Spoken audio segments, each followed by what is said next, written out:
الرجل يعمل عمل أهل الجنة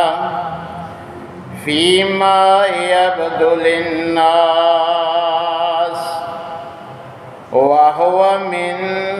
أهل النار وإن الرجل ليعمل عمل أهل النار فيما يبدو للناس وهو من أهل الجنة۔ تمام قسم کی تعریفات مالک العلام ذوالجلال والاکرام وحدہ لا شریک،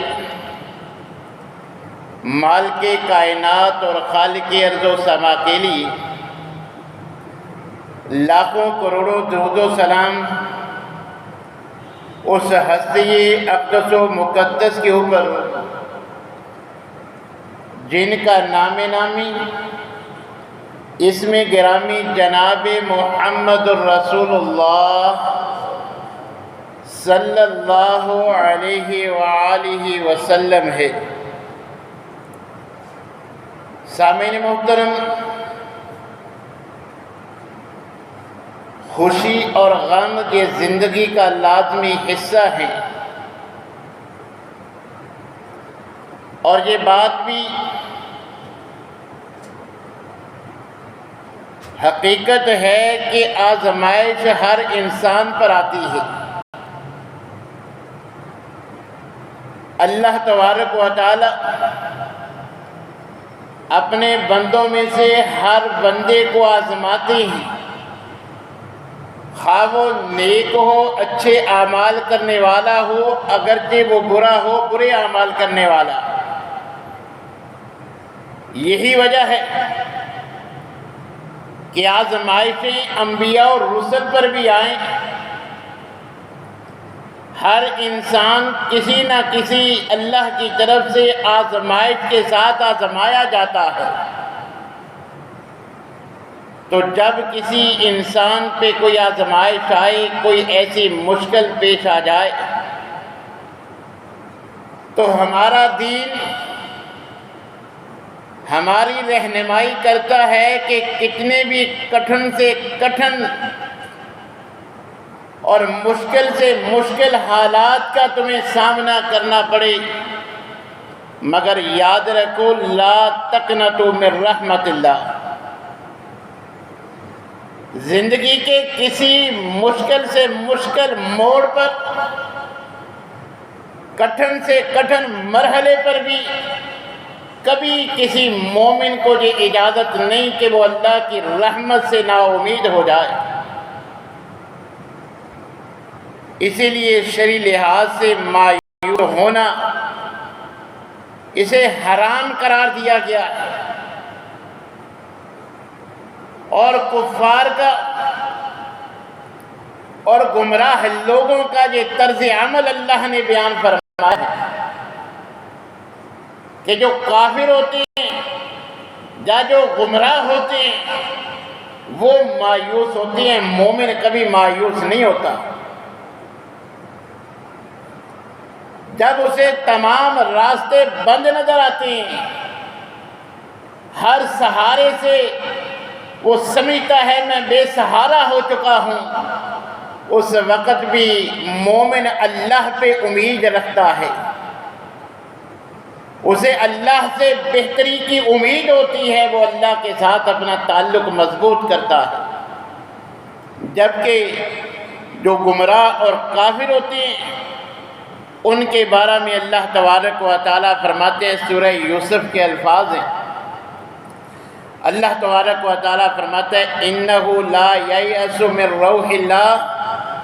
إِلَّا الْقَوْمُ الْكَافِرُونَ، کہ جب مشکلوں میں گرفتار ہو جائے اس وقت حالات کی وجہ سے مایوس ہو جانا یہ کافروں کا شیوہ ہے، مومن اور ایمان والوں کا نہیں۔ دوسرے مقام پر سورہ الحجر میں اللہ تبارک و تعالیٰ فرماتے ہیں وَمَن يَقْنَطُ مِن رَحْمَتِ رَبِّهِ إِلَّا الضَّالُّونَ، کہ اللہ کی رحمت سے نا امید اور مایوس صرف اور صرف گمراہ لوگ ہوتے ہیں۔ مجھ پہ حقیقی ایمان رکھنے والا کسی مرحلے پر بھی میری اللہ کی رحمت سے مایوس اور نا امید نہیں ہوتا، مگر اسلام سے دوری کی بنا پر، کتاب و سنت سے لا علمی کی بنا پر اور اپنے عقیدے اور نظریے سے بھی ناواقفیت کی بنا پر آئے روز ہمارے معاشرے میں بسنے والے مسلمان خودکشی کرتے ہوئے نظر آتے ہیں۔ یہ عید جیسے خوشی کے ایام جو اللہ نے امت مسلمہ کو خوش ہونے کے لیے دیے ہیں، اور یہ پورا مہینہ رمضان کا جو ہمارے اندر صبر کا مادہ پیدا کرنے کے لیے صبح سے شام تک، سحری سے افطاری تک ہمیں صبر کی عادت ڈالی گئی، مگر اس کے باوجود آپ احباب بخوبی آگاہ ہیں کہ ہمارے ہی انہی شہروں میں عید سے اگلے 2 روز میں 3 نوجوان لڑکے اور لڑکیاں خودکشی کرتے نظر آئے، حالانکہ پورے رمضان میں روزے نے ان کو صبر سکھایا۔ جوانی کہ ماں باپ نے انہیں جو ہے وہ اپنے خون اور پسینے سے پال پوس کے بڑا کیا، اب بوڑھے ماں باپ پہ وہ اپنی خودکشی کے اس بدفعل اور کفریہ عمل سے اپنے ماں باپ کو زندہ ہونے کے باوجود ان کو جو ہے وہ مردوں جیسی حالت پہ چھوڑ جاتے ہیں۔ جس دین کے ہم پیروکار ہیں وہ اس راستے پہ چلنے کی جو سب سے پہلی کڑی مایوسی ہے اسی کو حرام قرار دے دیتا ہے کہ تم اللہ پہ ایمان رکھنے والے ہو، اللہ پہ ایمان رکھنے والا اللہ پہ بھروسہ رکھتا ہے، اللہ پہ امید رکھتا ہے۔ مومن کو اللہ کے بارے میں پر امید ہونا چاہیے، جیسا کہ سیدنا حضرت عمر بن خطاب رضی اللہ تعالیٰ عنہ بیان کرتے ہیں کہ میری حالت یہ ہے کہ میرے اللہ سے خوف اور اللہ سے پر امید ہونے کا عالم یہ ہے کہ اگر منادی کرنے والا اعلان کرنے والا اعلان کرے کہ اللہ نے اپنی رحمت کی برکھا برسا دی، اپنی رحمت کے دریا بہا دیے، ساری انسانیت کو اللہ نے جہنم سے آزاد کر کے جنت میں داخل کر دیا سوائے ایک انسان کے، ساری انسانیت کو اللہ نے معاف کر کے جنت عطا کر دی، صرف ایک کو نہیں کی۔ فرمایا مجھ عمر کو اللہ سے خوف اس قدر ہے جے میرے کانوں میں آواز پڑے گی مجھے ڈر لاحق ہوگا کہ وہ بندہ میں ہی ہوں، میرے سوا سب کو جنت مل گئی، مجھے اپنے بارے میں ڈر لاحق ہوگا کہ جس ایک کو جنت سے اللہ نے محروم رکھا وہ شاید میں ہی ہوں۔ اور اگر مرادی کرنے والا اعلان کرنے والا اعلان کرے کہ اللہ تبارک و تعالیٰ نے سب کی بدعمالیوں پہ تمام کو جہنم رسید کرنے کا پختہ عہد اور ارادہ کر لیا ہے سوائے ایک انسان کے، اس کو جنت ملے گی، باقی سب کے بارے میں اللہ نے فیصلہ کر لیا کہ ان کو جہنم میں پھینکے گا۔ فرمایا کہ مجھ عمر کو اللہ سے امید اتنی ہے یہ میرے کانوں میں آواز پڑے گی میں اللہ سے پر امید ہوں گا کہ جو اکیلا پوری انسانیت میں جنت میں جانے والا ہے وہ بھی میں عمر ہی ہوں۔ اس قدر اللہ سے امید کہ سب جہنم میں بھی اللہ نے ارادہ کر لیا تو جو اللہ جنت میں بھیجیں گے وہ میں عمر ہی ہوں گا۔ تو اسی لیے اللہ تبارک و تعالیٰ نے قرآن کریم کے جو مقام آپ سن چکے ہیں کہ زندگی کے حالات سے تنگ آ کر مایوس یا کافر ہوتا ہے یا پھر گمراہ ہوتا ہے، مومن کی یہ شان ہی نہیں ہے۔ مومن کی تو حالت یہ ہے کہ جتنا وہ آزمائشوں سے تکالیف سے دوچار ہوتا ہے اتنا وہ دنیا کو چھوڑ کر اللہ کے ساتھ اپنا تعلق مضبوط کر لیتا ہے۔ اسی لیے تو نبی کریم علیہ السلام نے فرمایا مومن کا معاملہ بھی عجیب ہے، اس کو خوشی ملتی ہے یہ بھی اس کے اجر کا باعث بن جاتی ہے، اس پہ غم لاحق ہوتا ہے یہ بھی اس کے اجر و ثواب کا سبب بن جاتا ہے۔ اگر کوئی نعمت ملی، کوئی خوشی ملی، اللہ کی دین سمجھ کے اللہ کا شکر ادا کرتا ہے، شکر کرنے پہ اجر ملتا ہے۔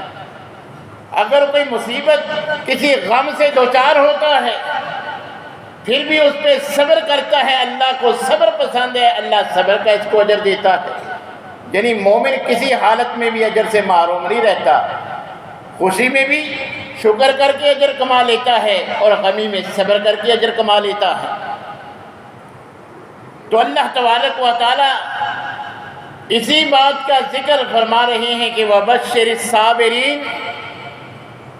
کہ پیغمبر صلی اللہ علیہ وسلم جو زندگی کی مشکلات پہ، آزمائشوں پہ، تکالیف پہ، کٹھن مرحلوں پہ صبر کرنے والے ہیں، آپ ان کو خوشخبری سنا دیجیے، اجر کی اور جنت کی بشارت دے دیجیے ان لوگوں کو الذین اذا اصابتہم مصیبہ، کہ جو کسی مصیبت میں گرفتار ہو جاتے ہیں کہ اس سے نکلنے کا کوئی بظاہر راستہ نظر نہیں آتا، بڑا جو ہے وہ غم کا پہاڑ ٹوٹ پڑتا ہے، مگر وہ کوئی بے صبری والا کام نہیں کرتے۔ قالوا انا للہ و انا الیہ راجعون، ایسے کٹھن مرحلے پر وہ اللہ کے فیصلے پہ سر تسلیم خم کر کے صبر کرتے ہیں۔ تبارک و تعالیٰ فرماتے اولئک علیہم صلوات من ربہم والرحمہ، اللہ کی طرف سے جن پہ رحمتوں کی برکھا برستی ہے، جن پہ فضل اور کرم کی نوازشیں ہوتی ہیں، یہی لوگ ہیں۔ اور فرمایا وَأُولَئِكَ هُمُ الْمُهْتَدُونَ، یہی ہدایت پانے والے ہیں، یہی جنت کے راستے پہ چلنے والے اور جنت کے وارث بننے والے ہیں۔ نبی کریم علیہ السلام نے بھی ہمیں نہ صرف صبر کی تلقین کی بلکہ ہمیں اللہ کی رحمت کے بارے میں بتلایا کہ تمہیں جو بھی تکلیف پہنچتی ہے خواہ معمولی ہو، حتیٰ کہ تمہارے پاؤں میں کانٹا چبھتا ہے، اس پر بھی اگر تم صبر کرتے ہو، کسی کو نہیں کوستے بلکہ اس پہ جو ہے وہ صبر کا مظاہرہ کرتے ہو، اس کے بدلے میں بھی اللہ تبارک و تعالیٰ تمہارے گناہ معاف فرما دیتے ہیں۔ اور جو آزمائشوں پہ صبر کی عادت ڈال لیتے ہیں، بے صبری کا، مایوسی کا راستہ اختیار نہیں کرتے، اللہ اس قدر ان کے گناہ معاف فرماتے ہیں۔ فرمایا کہ کل قیامت کے دن بندہ جو گناہ کیے ہیں ان کو ذہن میں لے کر یہ سوچ رہا ہوگا کہ ابھی سزا کا کوڑا مجھ پہ برسے گا، مگر اس کے لیے عام معافی کا اعلان ہو جائے گا۔ وہ پریشان کہ میں نے تو یہ پاپ کیے ہیں، پوچھے گا، سوال کرے گا کہ میں نے تو یہ جرائم کیے ہیں۔ نبی کریم علیہ السلام نے فرمایا کہ اسے بتایا جائے گا میرے بندے تیرے اوپر آزمائشیں بھی تو آئی تھی، بتقاضۂ بشریت گناہ کرتا رہا، مگر آزمائشوں پہ جب تو صبر کرتا تیرے وہ گناہ معاف کر دیے جاتے۔ آج تیرے نامہ اعمال میں تیرا کوئی گناہ ہی نہیں، لہذا اب تجھے کامیاب قرار دے کر جنت کا فرمان جاری کیا جا رہا ہے کہ تیرا ٹھکانہ جنت ہے۔ نبی کریم علیہ السلام نے بھی ہمیں کوئی بے صبری والا کام کرنے سے جو ہے وہ منع فرمایا ہے، اور کوئی ایسا کام جو اپنی اور دوسروں کی تکلیف کا، اذیت کا، جان کے خطرے کا سبب ہو، شرعی لحاظ سے اس کو حرام قرار دیا۔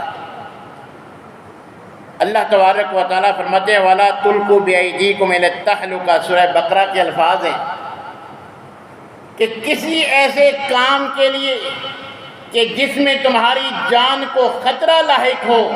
تمہیں اس میں پڑھنے تک کی اجازت نہیں ہے، تم نے اس سے مکمل اجتناب کرنا ہے۔ اور نبی کریم علیہ الصلوۃ والسلام نے فرمایا، یاد رکھو لا ضرر ولا ضرار، خود کو بھی تم نے نقصان نہیں پہنچنے دینا، اپنے آپ کو نقصان سے بچانا ہے اور دوسروں کو بھی نقصان سے جو ہے وہ بچا کے رکھنا ہے، اپنا بھی دفاع اور دوسروں کو بھی نقصان نہیں دینا۔ اسی طرح نبی کریم علیہ الصلوۃ والسلام نے فرمایا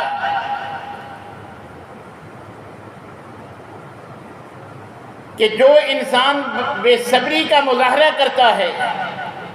یہ نہ صرف اللہ کی ناراضگی کا سبب بنتا ہے، اللہ کو تو صبر اختیار کرنے والے صابر اور شاکر بندے پسند ہیں،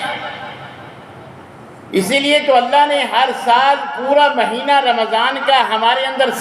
صبر پیدا کرنے کے لیے، ہمیں صبر کی عادت ڈالنے کے لیے اللہ نے پورا مہینہ ہر سال ہمیں ٹریننگ کے طور پہ جو ہے وہ صبر کرواتے ہیں، مگر رمضان گزرتے ہی جو ہے وہ ہم خودکشیاں کرنا شروع کر دیتے ہیں، بے صبری کی ساری حدیں پار کر دیتے ہیں۔ حالانکہ ہمارا عقیدہ کیا ہے؟ کتاب و سنت نے ہمیں خودکشی کے بارے میں نظریہ اور عقیدہ کیا دیا ہے کہ جو انسان یہ راستہ اختیار کر لیتا ہے اس کا ٹھکانہ پکا جہنم ہے، اس کی معافی کے لیے ہم صرف جو ہے وہ اللہ کی رحمت پہ امید کر سکتے ہیں کہ شاید اللہ اسے معاف کر دے، ورنہ اللہ تبارک و تعالیٰ نے قرآن کریم میں سورہ النساء آیت نمبر 29 اور 30 خود جا کے جو ہے وہ ترجمے والے قرآن پہ پڑھ لیں،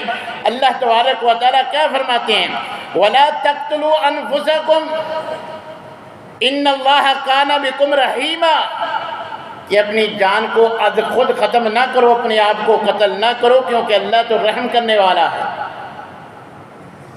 تم بھی اپنے اوپر رحم کرو، اور یاد رکھو جو میرے اللہ کے منع کرنے کے باوجود نہیں رکتا، وَمَن يَفْعَلْ ذَلِكَ عُدْوَانًا وَظُلْمًا، جو پھر بھی اپنے اوپر زیادتی کرتا ہے، ظلم کرتا ہے، کسی مصیبت میں کسی مشکل مرحلے پر مجھے سمجھ لیتا ہے اب زندگی کا کوئی فائدہ ہی نہیں ہے، اپنی جان پہ ظلم کرتا ہے، زیادتی کرتا ہے، تو اللہ تبارک و تعالیٰ انجام بھی بیان فرما رہے ہیں، فَسَوْفَ نُصْلِيهِ نَارًا، ان قریب ہم اس کو جہنم کی آگ کا ایندھن بنائیں گے۔ اور یاد رکھو وَكَانَ ذَلِكَ عَلَى اللَّهِ يَسِيرًا، میری رحمت اپنی جگہ، غضب پہ رحمت کا غالب ہونا اپنی جگہ، مگر جو ایسا بدبخت آج خود جو ہے اپنی جان پہ ظلم کرتا ہے، خودکشی کا راستہ اختیار کرتا ہے، میں اسے جہنم میں داخل کروں گا، اور یہ جہنم میں داخل کرنا مجھے اللہ کے لیے بہت آسان ہے۔ نبی کریم علیہ الصلوۃ والسلام فرماتے ہیں من قتل نفسہ بشیء فی الدنیا، کہ یاد رکھو جو دنیا کی کسی آزمائش میں، تکلیف میں، مصیبت میں، کسی کٹھن مرحلے پہ مایوس ہو کے خودکشی کا راستہ اختیار کرتا ہے، عُذِّبَ بِهِ یوم القیامہ، جس انداز میں، جس طریقے سے وہ اپنی جان کا دنیا میں خاتمہ کرتا ہے، اللہ اسی صورت کو جہنم کے عذاب کی صورت میں مستقل اس کے لیے لکھ دیتے ہیں، اس کا جہنم میں اسی طرح اسی انداز میں اپنی بار بار جان کو ختم کرنے کا عذاب اللہ اس کو جہنم میں دیں گے۔ حتیٰ کہ کوئی نیک انسان جتنا ہی جو ہے وہ زندگی میں نیک اعمال کرنے والا، اگر وہ بھی شیطان کے بہکاوے میں آ کے زندگی سے مایوس ہو کر زندگی کے کسی مرحلے پر کوئی خودکشی کا ایسا جو ہے وہ قدم اٹھا لیتا ہے، اس کی بھی ساری نیکیاں غارت اور ضائع ہیں، اس کا ٹھکانہ بھی جہنم ہے۔ حتیٰ کہ آپ جانتے ہیں کہ دین اسلام میں سب سے عمدہ عمل وہ جہاد فی سبیل اللہ ہے۔ ایک مجاہد کی عظمت، شہید کی عظمت، خون کا قطرہ زمین پہ گرنے سے پہلے سارے گناہ معاف کر دیے جاتے ہیں قرض کے علاوہ۔ وہ جہاد جیسی عظیم عبادت، ایسا عظیم عمل، اور اس سے بھی بڑھ کر جہاد بھی پیغمبر کی معیت میں آپ کے ساتھ جو ہے وہ کرنا والا ہو،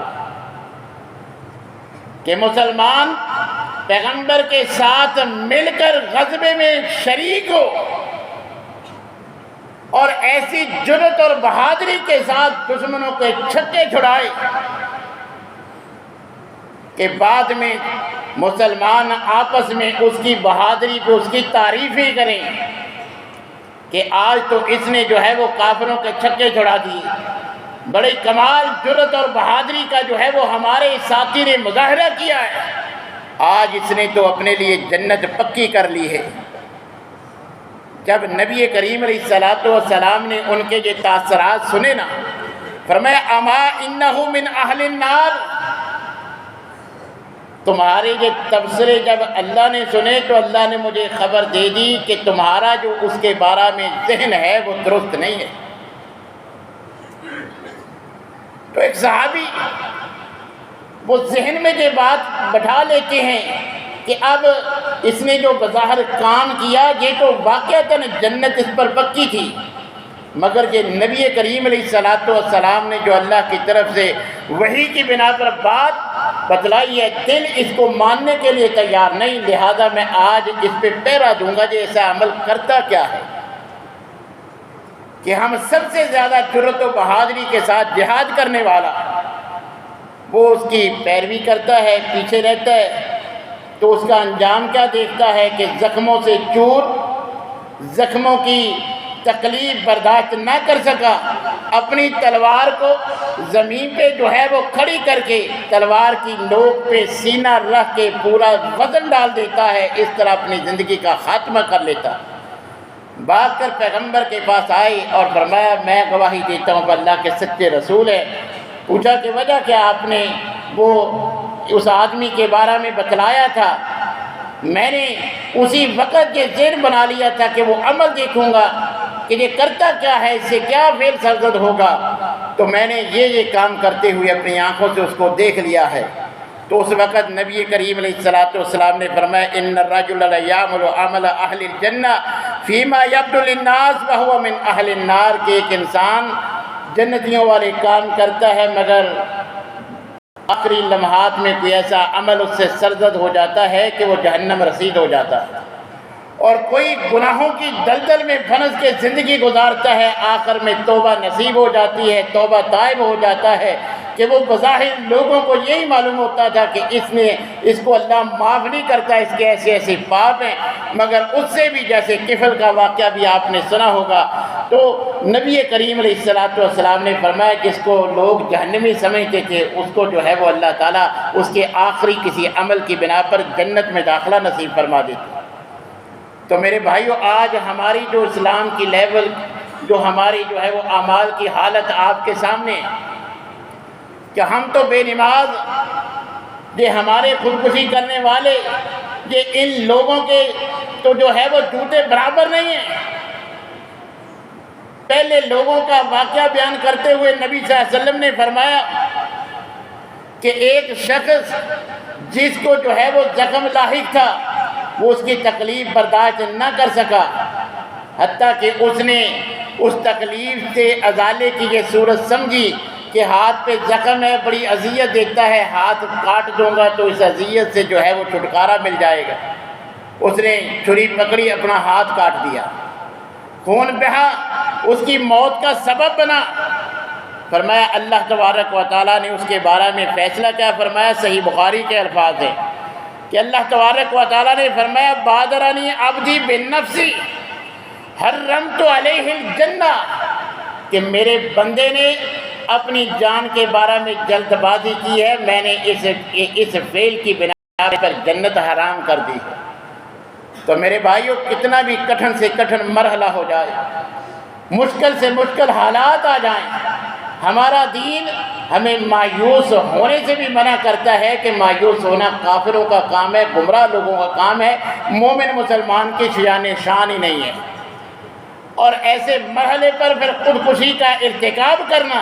جس کے بارے میں قرآن کی واضح نص موجود ہے کہ خودکشی کرنے والا پکا جو ہے وہ جہنمی ہے، اللہ اس کو جہنم رسید کرتے ہیں۔ نبی کریم علیہ الصلوۃ والسلام نے نہ صرف اس کی جو ہے وہ تائید فرمائی ہے بلکہ آپ صحیح بخاری کی روایت سے نبی صلی اللہ علیہ وسلم کے ساتھ جہاد میں شریک انسان کے بارے میں بھی جو ہے وہ سن چکے ہیں کہ نبی کریم علیہ الصلوۃ والسلام نے اللہ کی وحی کی بنا پر اس کا انجام بھی مسلمانوں کو بتلا دیا۔ تو میرے بھائیوں، اب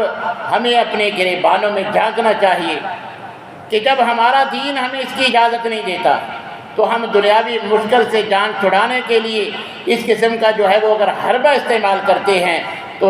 یہ ہمارا فیصلہ ہوتا ہے پکا جہنم میں رہنے کا اور ہمیشہ ہمیں جہنم کو قبول کرنے کا، اس کے عذاب کو جو ہے وہ گلے لگانے کا۔ رہی جنازے کی بات، تو نبی کریم علیہ الصلوۃ والسلام نے اس فعل شنیع سے لوگوں کو روکنے کے لیے، جیسے حضرت جابر بن سمرہ رضی اللہ تعالیٰ عنہ کی روایت ہے کہ نبی صلی اللہ علیہ وسلم کے سامنے ایسے انسان کا جنازہ لایا گیا جس نے تیر کو اپنے گلے پہ جو ہے وہ لگا کے اپنے ہی تیر سے اپنی جان ختم کی تھی۔ جب نبی صلی اللہ علیہ وسلم کو علم ہوا تو فرمایا لا اصلی علیہ، میں محمد صلی اللہ علیہ وسلم اس پہ نماز جنازہ نہیں پڑھاؤں۔ صحابہ کو منع نہیں کیا، خود پڑھانے سے انکار کر دیا۔ تو شرعی لحاظ سے بھی جو ایسے معززین علاقہ ہوں ان کو جو ہے نماز جنازہ میں تو شرکت نہیں کرنی چاہیے، لوگوں کو اس فعل بد سے روکنے کے لیے ان کو تنبیہ کے طور پر، مگر ایسے انسان کی نماز جنازہ پڑھی جائے گی۔ اس میں بھی اللہ تعالیٰ کی کمال حکمت ہے۔ ہمارے علاقے میں اکثر ہوتا کیا ہے، یہی دیکھ لیں جو عید کے اگلے 2 روز میں 3 خودکشیاں ہیں، ہمیں تو پتہ چلا ہے کہ وہ خودکشی ہے، یہ تو اللہ عالم ہے، عالم الغیب تو اللہ ہے کہ وہ قتل کر کے جو ہے وہ خودکشی بنا دی گئی ہے جب واقعتاً انہوں نے خودکشی کی ہے، تو اس بنا پر ان کی نماز جنازہ عام لوگوں کو ادا کرنی چاہیے۔ صحابہ نے کی ہے، نبی صلی اللہ علیہ وسلم نے نہیں کی، صرف اس فعل بد سے لوگوں کو تنبیہ کرنے کے لیے کہ لوگ ایسا قدم نہ اٹھائیں کہ جس سے وہ ہمیشہ اپنے اوپر جہنم لازم کر لیتے ہیں۔ اللہ نے اس سے منع کیا، اس کی اجازت نہیں دی، سنگینی بیان فرمائی ہے۔ تو نبی صلی اللہ علیہ وسلم نے جنازہ نہیں پڑھایا تھا، عام روٹین میں عام لوگوں کو نماز جنازہ بھی پڑھنی چاہیے، اگرچہ اس کو نماز جنازہ میں دعاؤں کا فائدہ ہو نہ ہو، یہ اللہ کا جو فیصلہ قرآن میں اللہ نے بیان کر دیا، ہم صرف امید ہی رکھ سکتے ہیں کہ ممکن ہے کہ اللہ تعالیٰ کی رحمت غالب آ جائے، ورنہ جو اللہ نے ہمیں بتلا دیا جو ایسے کرے گا اس کا ٹھکانہ پکا جہنم ہے۔ اللہ تبارک و تعالیٰ سے دعا ہے کہ اللہ تعالیٰ ہمیں خود بھی اور اپنی آل اولاد کو بھی ہمیشہ ایسے معاملے پر صبر کرنے کی، اور کوئی ایسا فعل